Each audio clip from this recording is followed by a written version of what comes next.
ایمان ہے قول مصطفی۔ الحمد لله رب العالمين والصلاة والسلام على سيد المرسلين أما بعد فأعوذ بالله من الشيطان الرجيم بسم الله الرحمن الرحيم الصلاة والسلام عليك يا رسول الله وعلى آلك وأصحابك يا حبيب الله الصلاة والسلام عليك يا نبي الله وعلى آلك وأصحابك يا نور الله۔ حضور نبی اکرم صلی اللہ تعالی علیہ وآلہ وسلم نے ارشاد فرمایا، اکثروا من الصلاة علی فی یوم الجمعۃ ولیلۃ الجمعہ فمن فعل ذلك کنت له شہیدا وشافعا یوم القیامہ او کما قال علیہ الصلاۃ والسلام۔ ارشاد فرمایا کہ تم جمعہ کے دن اور جمعہ کی رات کو مجھ پر درود پاک کی کثرت کیا کرو، کیونکہ جو ایسا کرے گا کل بروز قیامت میں اس کے لیے گواہ ہوں گا اور اس کی شفاعت فرماؤں گا۔ صلو علی الحبیب صلی اللہ تعالی علی محمد صلی اللہ علیہ وسلم۔ پیارے اسلامی بھائیوں، مدنی چینل کے ناظرین، الحمدللہ اللہ کے فضل و رحمت سے آج پھر ہم اپنے سلسلے درس بخاری شریف میں حاضر ہیں۔ اس سلسلے میں آپ سماعت فرماتے ہیں صحیح بخاری شریف سے احادیث مبارکہ اور ان کا ترجمہ۔ اس کے ساتھ ساتھ معتمد شروحات کی روشنی میں آپ اس سلسلے میں جان پاتے ہیں کہ سرکار دو عالم صلی اللہ تعالی علیہ وآلہ وسلم کی اپنے اس فرمان سے کیا مراد پیش نظر رہی۔ بیان سننے سے پہلے اچھی اچھی نیتیں بھی فرما لیجئے کہ فرمان مصطفیٰ صلی اللہ تعالی علیہ وآلہ وسلم ہے، نیت المؤمن خیر من عملہ، مومن کی نیت اس کے عمل سے بہتر ہے۔ مدنی چینل کے ناظرین، کتاب العلم سے ہم گفتگو کر رہے ہیں اور آج کے سلسلے میں باب نمبر ہے 12۔ باب کا عنوان جو امام بخاری رحمۃ اللہ تعالی علیہ نے باندھا ہے، آئیے پہلے اسے سماعت فرمائیے۔ فرماتے ہیں، باب من جعل لأہل العلم ایاما معلومہ، باب اس بارے میں ہے کہ کوئی شخص اہل علم کے لیے کچھ دن مقرر کر دے تو یہ جائز ہے۔ یعنی ایک استاد اپنے شاگردوں کے لیے، اپنے تلامذہ کے لیے، اپنے اسٹوڈنٹس کے لیے دین کا علم دینے کے لیے کچھ اوقات مقرر کر لے۔ مدنی چینل کے ناظرین، گزشتہ سلسلے میں جس باب کے متعلق یا جس عنوان پر ہم نے گفتگو کی تھی، وہ عنوان یہ تھا کہ سرکار دو عالم صلی اللہ تعالی علیہ وآلہ وسلم اپنے صحابہ کرام علیہم رضوان کو علم دینے اور نصیحت کرنے میں ان کی رعایت رکھا کرتے تھے تاکہ وہ کہیں اکتا نہ جائیں۔ اور علامہ عینی رحمۃ اللہ تعالی علیہ آج کے اس سلسلے میں بیان کردہ باب اور گزشتہ باب کے ساتھ مناسبت بیان کرتے ہوئے کہتے ہیں کہ پچھلے باب کے اندر علم و نصیحت کے معاملہ میں مسلمانوں کی رعایت کرنے کا بیان تھا کہ کہیں وہ اکتا نہ جائیں، اور اس باب کے اندر معین دنوں میں ان کو تعلیم دینے کا ذکر ہے، یہ خوف کرتے ہوئے کہ کہیں ہر روز تعلیم دینے سے وہ اکتا نہ جائیں۔ اس باب میں حدیث نمبر 70، امام بخاری رحمۃ اللہ تعالی علیہ فرماتے ہیں کہ ہمیں حدیث بیان کی عثمان بن ابی شیبہ نے، انہوں نے کہا کہ ہمیں حدیث بیان کی جریر نے ابو وائل سے روایت کرتے ہوئے، کہ عبداللہ یعنی عبداللہ بن مسعود رضی اللہ تعالی عنہ ہر جمعرات کے دن لوگوں کو وعظ سنایا کرتے تھے. کان عبد اللہ یذکر الناس فی کل خمیس فقال له رجل یا ابا عبد الرحمن لوددت انک ذکرتنا کل یوم. تو ایک شخص نے ان سے کہا کہ اے ابو عبد الرحمن، میں چاہتا ہوں کہ آپ ہمیں ہر روز واعظ سنایا کریں، یعنی ہر روز ہمیں تعلیم دیا کریں، علم کی باتیں ہمیں سکھایا کریں، بیان کیا کریں، واعظ و نصیحت کیا کریں.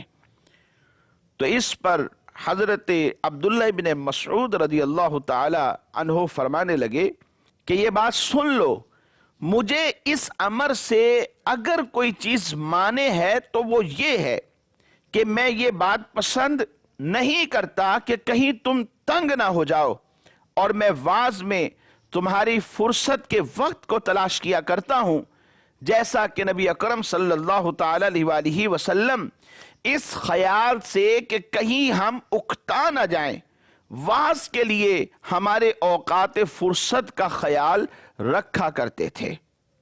مدنی چینل کے ناظرین، حدیث کی ترجمۃ الباب کے ساتھ مناسبت تو بالکل واضح ہے، کیونکہ حضرت عبداللہ بن مسعود رضی اللہ تعالی عنہ ہر روز نصیحت نہیں کیا کرتے تھے تاکہ لوگ کہیں اکتا نہ جائیں، اور انہوں نے واعظ و نصیحت کے لیے جمعرات کا دن مقرر کر لیا تھا.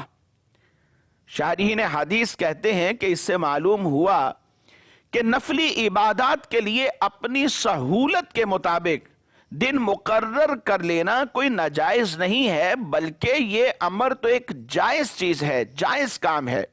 اور یہ جو تعیین کی جاتی ہے یہ تعیین عرفی ہوتی ہے، یہ تعیین شرعی نہیں ہوتی. جیسا کہ نفلی صدقہ و خیرات کے لیے مسلمان اپنی سہولت کے پیش نظر اپنے اموات مسلمین کے سوئم کے لیے، 40ویں کے لیے، اسی طرح برسی کے لیے کوئی نہ کوئی دن مقرر کر لیتے ہیں اور یہ تعیین کرتے ہیں. یا پھر ایسا بھی کبھی ہوتا ہے کہ محافل میلاد کے لیے دن مقرر کر لیا جاتا ہے، یا حضور غوث اعظم شیخ عبد القادر جیلانی رضی اللہ تعالی عنہ کے ایصال ثواب کے لیے کوئی دن مقرر کر لیا جاتا ہے. نکاح کرنا ہے، ولیمہ کے لیے کوئی نہ کوئی دن مقرر کیا جاتا ہے. تو یہ تعیین عرفی تعیین ہے، یہ شرعی تعیین نہیں، اور شرعن یہ جائز ہے، اس میں کوئی حرج بھی نہیں. لہٰذا اگر کوئی ناسمجھی میں اسے بدعت خیال کرے اور یہ کہے کہ یہ ناجائز ہے تو یہ اس کے علم کی کمی ہے. حقیقت یہ ہے کہ اس حدیث مبارکہ کی روشنی میں جو صحیح بخاری شریف میں امام بخاری رحمۃ اللہ تعالی علیہ نے درج فرمائی ہے، صحابہ کرام علیہم رضوان کا علم کے لیے دن کو مقرر کر لینا وہ حقیقتاً جائز ہے. اور اسی کے اعتبار سے ہمارے یہ تمام جو کام ہیں، یہ رسوم جس میں ہم کوئی نہ کوئی دن مقرر کر لیتے ہیں اور یہ تعیین کرتے ہیں، یہ تعیین عرفی بھی شرعاً جائز ہے، اس میں کوئی حرج نہیں. اس کے بعد امام بخاری رحمۃ اللہ تعالی علیہ نے باب باندھا، باب نمبر 13. باب کا عنوان یہ دیا، باب من یرید اللہ بہ خیرا یفقہہ فی الدین. باب اس بارے میں کہ اللہ تبارک و تعالی جس شخص کے ساتھ بھلائی کا ارادہ فرماتا ہے تو اسے دین کی سمجھ بوجھ عطا فرما دیتا ہے. علامہ عینی رحمۃ اللہ تعالی علیہ نے اس باب اور گزشتہ باب دونوں کے مابین مناسبت کو بیان کرتے ہوئے فرمایا کہ گزشتہ باب میں اہل علم کو نصیحت کرنے کا ذکر تھا کہ کیا چیز ان کے دین کے لیے مفید ہے اور کیا چیز ان کے دین کے لیے مضر ہے، اور ایسی نصیحت کرنا یہ فقیہ کے ساتھ مخصوص ہے. اور اس باب میں فقیہ کی مدح کا ذکر ہے، اور وہ کیوں کر ممدوح نہ ہوگا، اس کی تعریف کیوں نہ کی جائے گی کہ جب کہ اللہ تبارک و تعالی نے اس کے ساتھ خیر یعنی بھلائی کا ارادہ فرما لیا ہے. اور جس کے ساتھ رب تبارک و تعالی بھلائی کا ارادہ فرما لیتا ہے اس کی پھر تعریف کی جاتی ہے.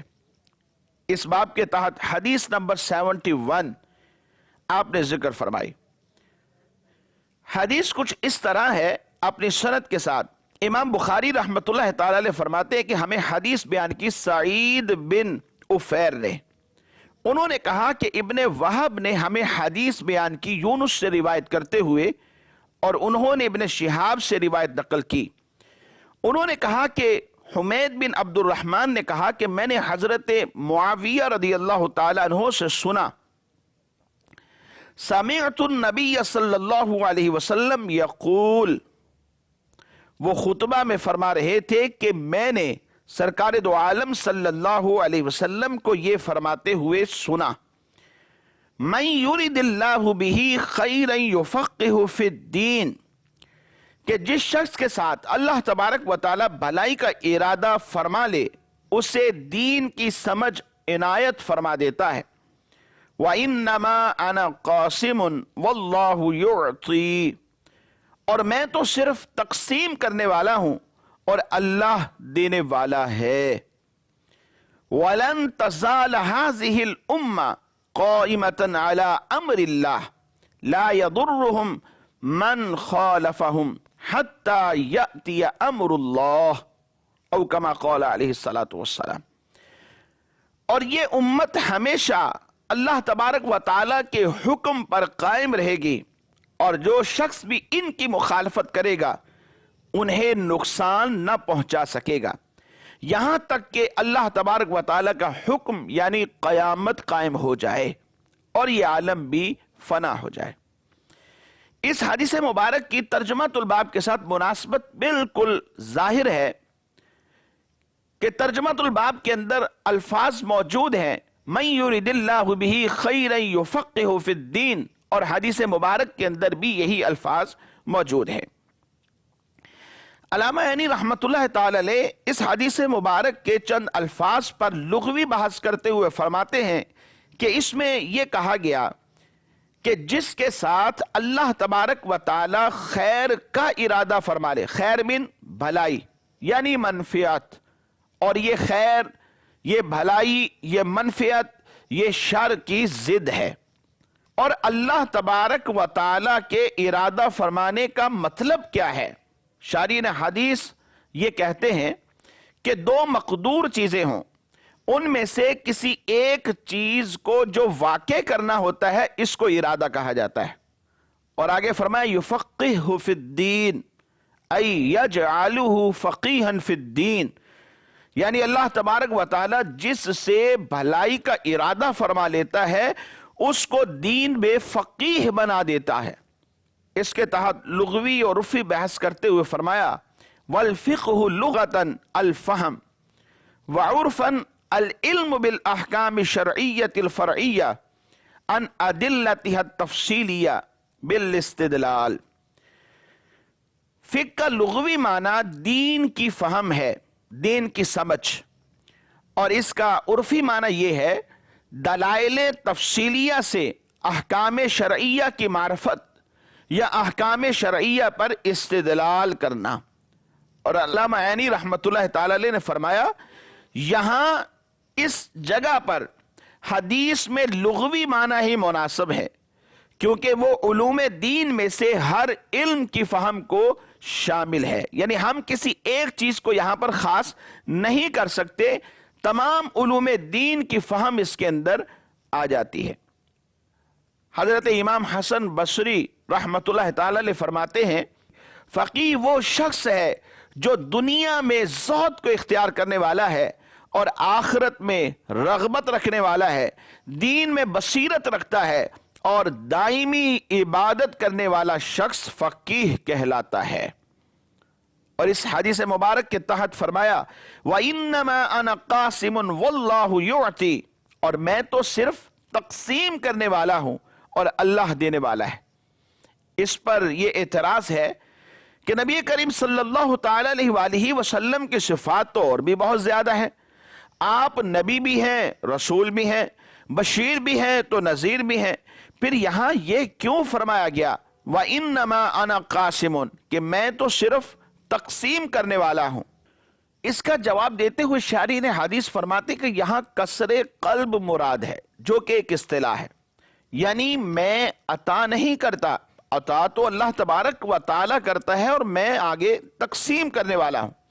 اور کیا تقسیم کرتا ہوں یہ نہیں فرمایا، تاکہ آپ کی تقسیم صرف فقہ میں ہی منحصر نہ ہو جائے۔ اللہ تبارک و تعالی ہر چیز عطا فرماتا ہے، خواہ وہ علم ہے، مال ہے، ہر طرح کی چیز نبی کریم صلی اللہ تعالی علیہ وآلہ وسلم کو اللہ تبارک و تعالی عطا فرماتا ہے اور آپ آگے تقسیم فرماتے ہیں۔ اسی وجہ سے ائمہ حدیث نے اس حدیث کو باب العلم میں بھی ذکر فرمایا اور باب الغنیمہ میں بھی ذکر فرمایا۔ بلکہ حق تو یہ ہے، ابتدائے تخلیق عالم سے جس کو جو کچھ بھی ملا ہے وہ نبی کریم صلی اللہ تعالی علیہ وآلہ وسلم کی تقسیم سے ملا ہے، اور آپ کی ہی تقسیم سے آئندہ ملے گا۔ علامہ عینی رحمۃ اللہ تعالی علیہ نے وَإِنَّمَا أَنَا قَاسِمٌ وَاللَّهُ يُعْطِي کے تحت طویل بحث فرمائی، اور یہ ثابت کیا ہے کہ علم اور مال دونوں چیزیں اللہ تبارک و تعالی دیتا ہے، اور رسول اللہ صلی اللہ تعالی علیہ وآلہ وسلم آگے تقسیم فرماتے ہیں۔ اور لوگوں میں علم اور مال کے اعتبار سے جو کمی بیشی ہے وہ اللہ تبارک و تعالیٰ کی عطا کی جہت سے ہے، کیونکہ آپ تو صرف تقسیم فرمانے والے ہیں، دینے والا تو حقیقت میں رب ذوالجلال ہے۔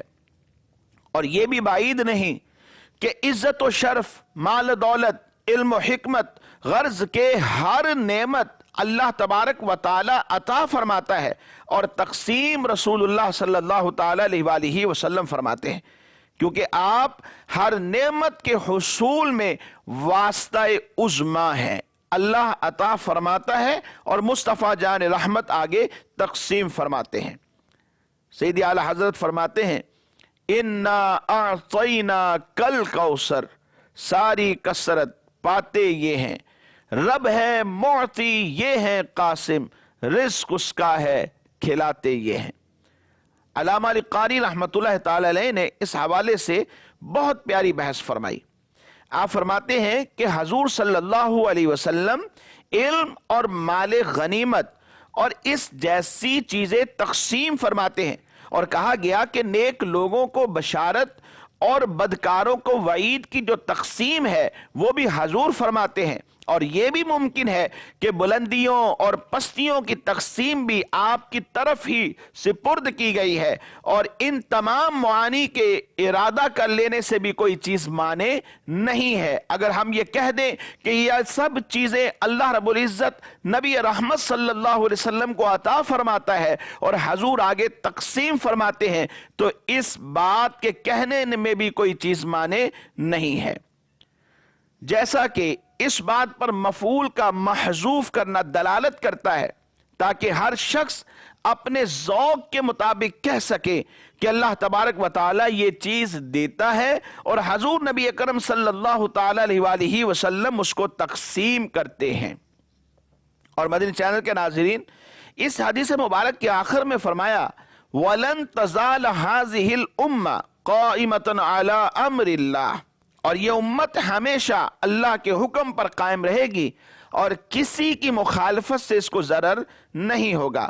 شارحین حدیث نے کہا کہ اس سے مراد میری امت کا ایک گروہ ہمیشہ حق پر غالب رہے گا اور کسی کی مخالفت اسے ضرر نہیں دے گی۔ امام احمد رحمۃ اللہ تعالی علیہ نے فرمایا اس گروہ سے مراد محدثین ہیں، اور قاضی عیاض رحمۃ اللہ تعالی علیہ نے فرمایا کہ اس سے مراد اہل السنہ والجماعہ ہیں۔ علامہ نووی نے لکھا کہ اس گروہ کی کئی شاخیں ہیں، اس میں بعض مجاہد ہیں، بعض فقہا ہیں، بعض محدثین ہیں اور بعض زاہدین بھی ہیں۔ اور شارحین حدیث نے یہ بھی فرمایا کہ یہ حدیث صحیح ہے۔ علامہ عینی رحمۃ اللہ تعالی علیہ فرماتے ہیں فیہ دلالۃ علی حجیت الاجماع، کہ اس حدیث مبارک میں اجماع کی حجیت پر بھی دلیل ہے۔ وَفِيهِ فَضْلُ الْعُلَمَاءِ عَلَى سَائِرِ النَّاسِ، اس حدیث میں علماء کی تمام لوگوں پر جو فضیلت ہے وہ بھی واضح ہے، اور یہ اس کے لیے دلیل ہے۔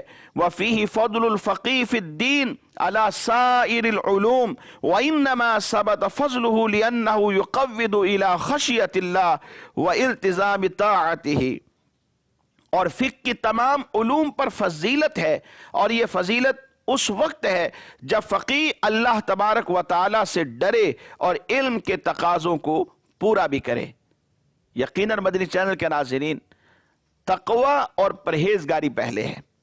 علم جتنا بھی ہے، انسان کو چاہیے کہ اس علم سے تقوی اور پرہیزگاری کی دولت کو حاصل کر لے۔ جتنا تقوی، جتنی پرہیزگاری ہوگی، اللہ تبارک و تعالیٰ کی بارگاہ میں اس کو فضیلت اور مراتب بھی اتنے ہی زیادہ ملیں گے، کیونکہ اللہ رب العزت خود فرماتا ہے ان اکرمکم عند اللہ اتقاکم، بے شک تمہارے رب کی بارگاہ میں جو مکرم، جو معزز ہے، یہ وہ وہی ہے کہ جو تقوی اور پرہیزگاری زیادہ رکھنے والا ہے۔ اللہ تبارک و تعالی ہم سب کو تقوی اور پرہیزگاری کی دولت سے مالا مال فرمائے، آمین بجاہ النبی الامین صلی اللہ علیہ وسلم۔ ایمان ہے قول مصطفی